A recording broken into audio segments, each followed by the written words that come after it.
Yeah.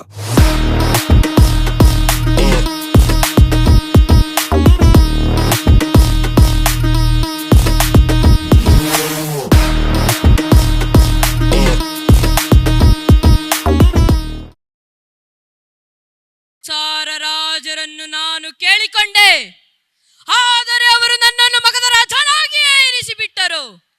ಇನ್ನು ನನ್ನ ಅಣ್ಣ ಸುಸೀಮ ಸಂಗೀತಗಾರ, ವೀಣಾವಾದಕ, ಅಷ್ಟೇ ಅಲ್ಲ ಭಾವಜೀವಿ. ಭಾವನೆಗಳಿಂದ ರಾಜಭಾರ ಮಾಡಲು ಸಾಧ್ಯವಿಲ್ಲ, ಕೇವಲ ಈ ಬಾಹುಬಲದಿಂದ ಮಾತ್ರ ಸಾಧ್ಯ. ಆದ್ದರಿಂದ ನನ್ನ ಸಾರ್ವಭೌಮತ್ವವನ್ನು ಒಪ್ಪಿಕೊಂಡು ಸುಖದಿಂದಿರು ಎಂದು ಪರಿಪರಿಯಾಗಿ ಹೇಳಿದೆ. ಆದರೆ ಅವನು ನನ್ನ ಮಾತನ್ನು ಒಪ್ಪಲಿಲ್ಲ. ಅದರ ಪರಿಣಾಮವಾಗಿ ಇಲ್ಲಿ ಹೇಗೆ ಶವವಾಗಿ ಬಿದ್ದಿದ್ದಾನೆ. ಯಾರಲ್ಲಿ?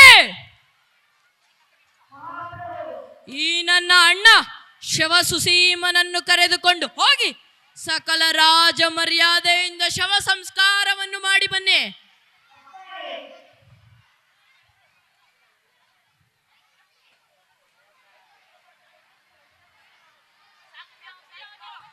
ನನ್ನ ಅಣ್ಣ ಸುಸೀಮ, ನಿನ್ನ ಆತ್ಮಕ್ಕೆ ಶಿರಶಾಂತಿ ದೊರಕಲಿ.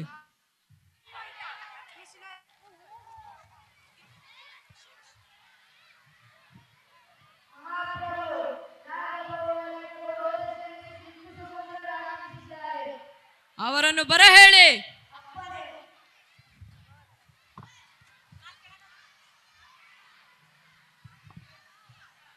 ಬಿಕ್ಕುಗಳಿಗೆ ಪ್ರಣಾಮಗಳು. ದತ್ತಾಧಕರು ನಿನ್ನನ್ನು ರಕ್ಷಣೆ ಮಾಡಲಿ. ನನ್ನ ಆದೇಶದಂತೆ ವಿರಾಹರತೆಯನ್ನು ಭಿಕ್ಷುಗಳನ್ನು ಭಿಕ್ಷೆಗಾಗಿ ಆಮಂತ್ರಿಸಲಾಗಿತ್ತು. ಅಲ್ಲಿ ಎಲ್ಲಾ ಶವಗರಿಗಳು ಬಂದಿದ್ದರು, ನೀವು ಮಾತ್ರ ಬಂದಿರಲಿಲ್ಲ. ಹೌದು ರಾಜನ್, ಅಂದು ನಾವು ಬಂದಿರಲಿಲ್ಲ. ನೀವು ಏಕೆ ಬಂದಿರಲಿಲ್ಲ ಎಂದು ನಾವು ತಿಳಿಯಬಹುದೇ? ನಾವು ಶುದ್ಧ ಅಸ್ತರಲ್ಲದೆ ಬೇರೆಯವರಿಂದ ಭಿಕ್ಷೆಯನ್ನು ತೆಗೆದುಕೊಳ್ಳುವುದಿಲ್ಲ.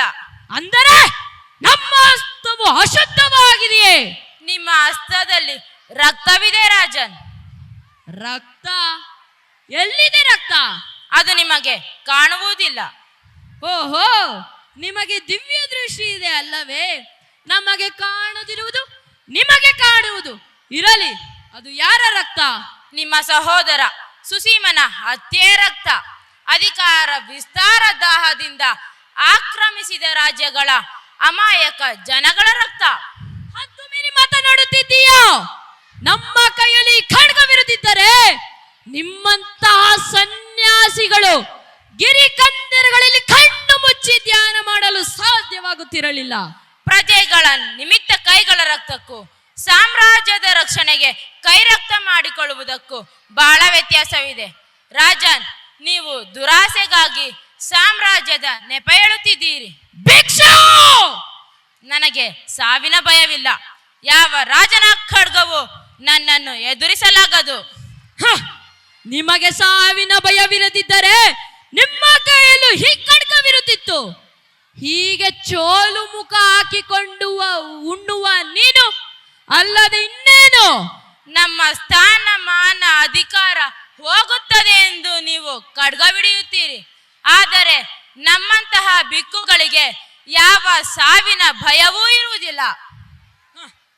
ಬಾಯಲ್ಲಿ ಹೇಳುವುದು ಸುಲಭ, ಸಾವು ಎದುರಿಗೆ ಬಂದು ನಿಂತಾಗ ಎಲ್ಲರೂ ಬಾಯಿ ಬಡೆದುಕೊಳ್ಳುವವರೇ? ಖಂಡಿತ ಇಲ್ಲ. ಸಾವು ನಮ್ಮ ಎದುರಿಗೆ ಬಂದರೂ ಅದನ್ನು ನಾವು ಮೌನವಾಗಿಯೇ ಸ್ವಾಗತಿಸುತ್ತೇವೆ. ಮೌನವಾಗಿ ಸ್ವಾಗತಿಸುತ್ತೀರೋ? ಒಂದು ವೇಳೆ ನಾವು ನಿಮ್ಮನ್ನು ಅಗ್ನಿಯಲ್ಲಿ ಹಾಕಿ ಸುಡುವ ಶಿಕ್ಷೆಯನ್ನು ಕೊಟ್ಟರೆ ನೀವು ಸಾವಿನ ಭಯದಿಂದ ಚೀತ್ಕರಿಸುವುದಿಲ್ಲವೋ? ಖಂಡಿತ ಇಲ್ಲ. ಸಾವು ನಮ್ಮ ಎದುರಿಗೆ ಬಂದರೂ ಕೂಡ ಅದನ್ನು ನಾವು ಮೌನವಾಗಿಯೇ ಸ್ವಾಗತಿಸುತ್ತೇವೆ. ನಮ್ಮ ಮಾತಿಗೆ ಪ್ರತಿ ಮಾತು ಕೊಡುವಷ್ಟು ಸಾಧ್ಯ ಯಾರಲ್ಲಿ? ಮಹಾರಾಜನ ಅಪಮಾನಿಸಿದ ಕಾರಣಕ್ಕಾಗಿ ಇವನನ್ನು ಬೆಂಕಿಯಲ್ಲಿ ಹಾಕಿ ಸುಡುವ ಶಿಕ್ಷೆಯನ್ನು ವಿಧಿಸಿದ್ದೇವೆ. ಕರೆದೊಯ್ಯಿರಿ ಇವನನ್ನು. ಅಗ್ನಿಯ ಪ್ರಥಮ ಜ್ವಾಲೆ ತಾಗಿದೊಡನೆ ಇವನು ಸಾವಿನ ಭಯದಿಂದ ಚೀತ್ಕರಿಸಿದನೋ ಅಥವಾ ಸಾವನ್ನು ಮೌನವಾಗಿ ಸ್ವಾಗತಿಸಿದನೋ ಎಂಬುದನ್ನು ನಮಗೆ ತಿಳಿಸಬೇಕು. ದತ್ತಾಗರು ನಿನಗೆ ಸದ್ಬುದ್ಧಿಯನ್ನು ನೀಡಲಿ.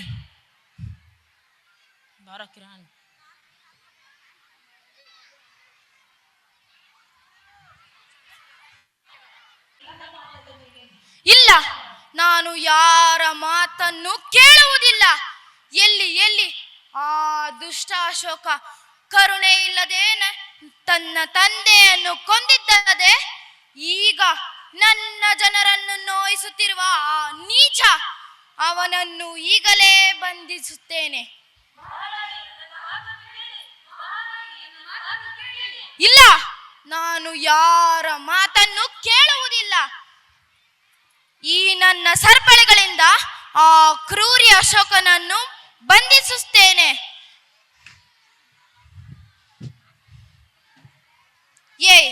ಯಾರು ನೀನು? ನೋಡಿದರೆ ನೀನು ಸೇನಾಧಿಪತಿಯಂತೆ ಕಾಣುತ್ತಿ. ಬಾ ನನ್ನ ಜೊತೆ, ಆ ಕ್ರೂರಿ ಅಶೋಕನನ್ನು ಬಂಧಿಸೋಣ. ಏಕೆ ಏಕೆ ಸುಮ್ಮನೆ ನಿಂತೆ? ನಾನು ಕಳಿಂಗದ ಮಹಾರಾಣಿ. ನನ್ನ ಆದೇಶವನ್ನು ಎಲ್ಲರೂ ಪಾಲಿಸುತ್ತಾರೆ, ನೀನೂ ಪಾಲಿಸಬೇಕು. ಏನು? ನೀನು ಕಳಿಂಗದ ಮಹಾರಾಣಿ?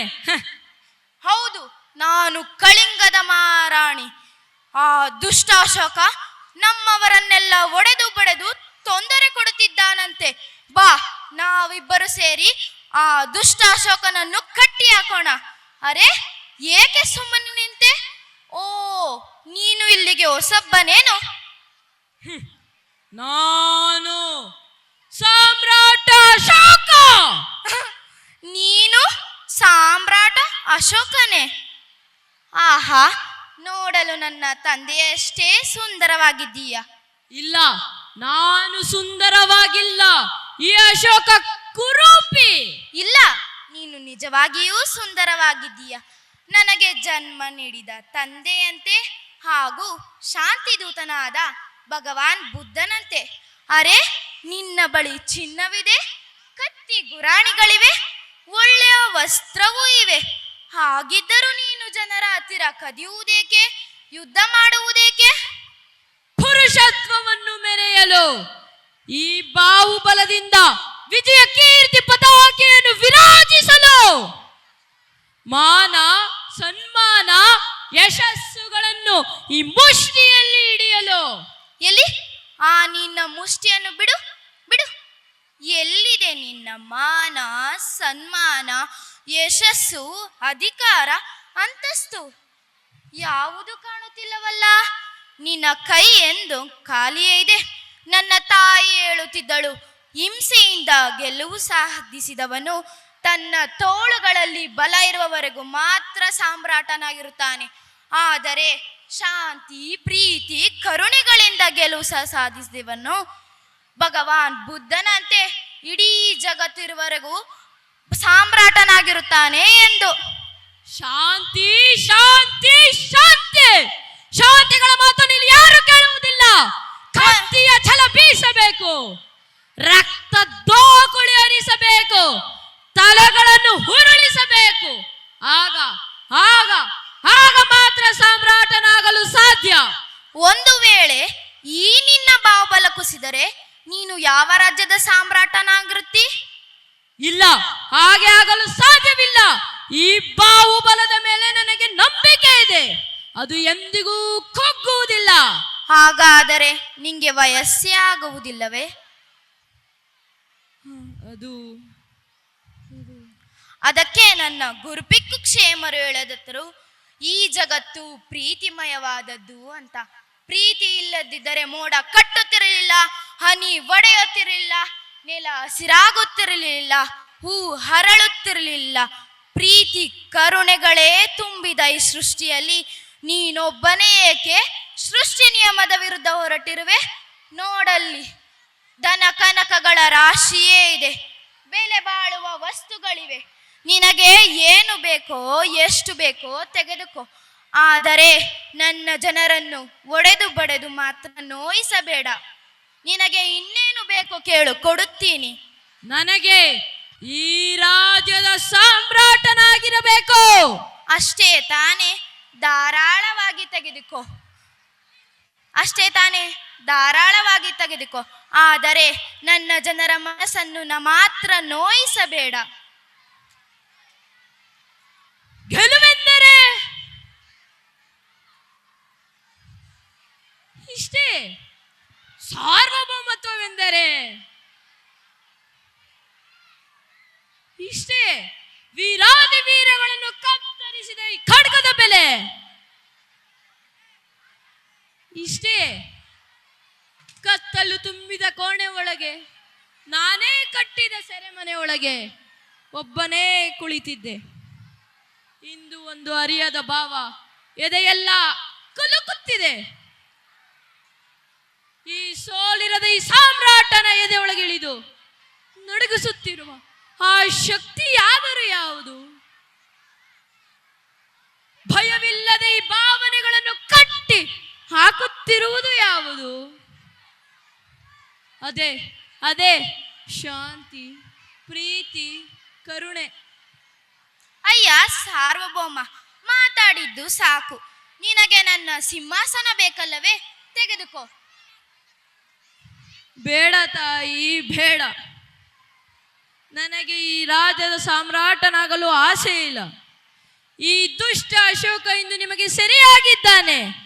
ಈ ಸರಪಳಿಯನ್ನು ತೆಗೆದುಕೊಂಡು ಈ ದುಷ್ಟ ಅಶೋಕನನ್ನು ಕಟ್ಟಿ ಹಾಕಿ. ಹಾಗೆಲ್ಲ ಮಾಡಿಕೊಳ್ಳಬಾರದು, ನಿನ್ನ ಕೈಗಳಿಗೆ ನೋವಾಗುತ್ತದೆ. ನೋವು? ಯುವರಾಣಿ, ಈ ದುಷ್ಟ ಅಶೋಕ ಇಂದು ನಿಮಗೆ ಶರಣಾಗಿದ್ದಾನೆ. ಅದು ಏನೋ ಬೇಕೋ ಆದೇಶಿಸಿ. ನನ್ನ ಹತ್ತಿರ ಎಲ್ಲವೂ ಇದೆ, ನನಗೆ ಏನೂ ಬೇಡ. ಅದು ನಿಜವೇ. ಪ್ರೀತಿ ಇದ್ದವರ ಬಳಿ ಎಲ್ಲವೂ ಇರುತ್ತದೆ. ಆದರೂ ನೀವು ಏನಾರು ಆದೇಶಿಸಲೇಬೇಕು. ಹಾಗಾದರೆ ನೀನು ಇನ್ನು ಮುಂದೆ ಯಾರನ್ನು ಒಡೆದು ಬಡೆದು ತೊಂದರೆ ಕೊಡಬಾರದು. ಇದು ನನ್ನ ಆಜ್ಞೆ. ಮಹಾದಾಜ್ಞೆ, ಮಹಾದಾಜ್ಞೆ, ಮಹಾದಾಜ್ಞೆ. ನಿಮ್ಮಿಂದಾಗಿ ಈ ದುಷ್ಟ ಅಶೋಕ ಯಾರನ್ನು ನೋಯಿಸುವುದಿಲ್ಲ, ಹಿಂಸಿಸುವುದಿಲ್ಲ. ಇದು ಸತ್ಯ, ಸತ್ಯ, ಸತ್ಯ. ಬುದ್ಧಂ ಶರಣಂ ಗಚ್ಛಾಮಿ, ಬುದ್ಧಂ ಶರಣಂ ಗಚ್ಛಾಮಿ, ಬುದ್ಧಂ ಶರಣಂ ಗಚ್ಛಾಮಿ, ಬುದ್ಧಂ ಶರಣಂ ಗಚ್ಛಾಮಿ.